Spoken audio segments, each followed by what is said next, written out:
Western Mass News is your back-to-school authority. New guidance released by the state is changing the way some schools should return to learning in the fall. Now, this comes after a new mapping system was unveiled to show which communities are at high risk for COVID-19 cases. Western Mass News reporter Lindsay Kane joins us live with more. Lindsay. Less than 24 hours after this new guidance was released, several schools now coming forward to change their reopening plans. Now, this comes just days before their final plans are needed by the state. It is an inexplicable case of hypocrisy. The Department of Elementary and Secondary Education has released new guidelines for schools to reopen in the fall. On Tuesday, the Department of Public Health put in place a new color-coded map rating each community's COVID-19 risk. And now each color represents a recommended school learning model. A red community should be fully remote, a yellow community should be hybrid or remote, and green and white communities should be in person or hybrid. Western Mass News is gathering the fast-changing plans for different school districts. In the last few hours, some communities have announced changes based on the new model, and other school districts may be closely behind.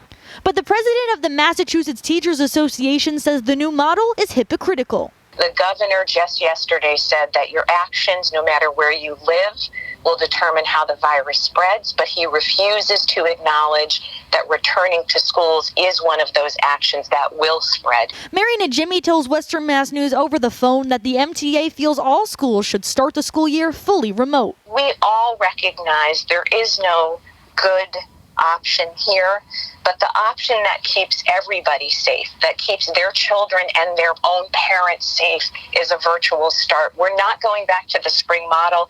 It didn't work. We are going to redesign it so it is far more engaging and successful for their kids. She says many teachers don't work in the community they live in, which is why she feels the model is off. So it isn't about the level in a particular community. It's how one community impacts the other. But Najimy says ultimately the MTA wants better air quality in schools and faster rapid COVID-19 testing before they can think about returning to the classroom. We will get this right as soon as the state steps up their obligations to get those buildings fixed and get rapid testing happening. Coming up later on Western Mass News, we hear from officials in Chicopee ahead of the vote tonight on how schools will reopen this fall and if this new map will impact that decision. Live in Chicopee, Lindsay Kane, Western Mass News.